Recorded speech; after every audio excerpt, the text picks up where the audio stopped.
जंगलात वाघराज आणि हुशार कोल्हा राहत होते. वाघराज खूप ताकदवान होता, पण तो नेहमी घाबरट आणि रागीट व्हायचा. कोल्हा मात्र छोटा पण खूप चातुर्यवान होता.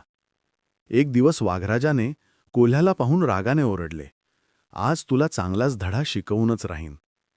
कोल्हा हसला आणि म्हणाला, "वाघराज, मी तुला एक खेळ शिकवतो.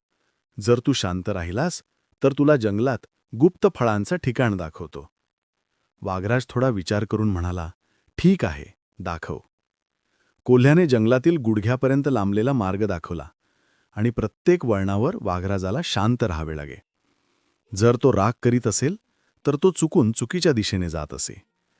अखेरीस वाघराज शांत संयमाने चालत राहिला व गुप्त फळांचे ठिकाण सापडला.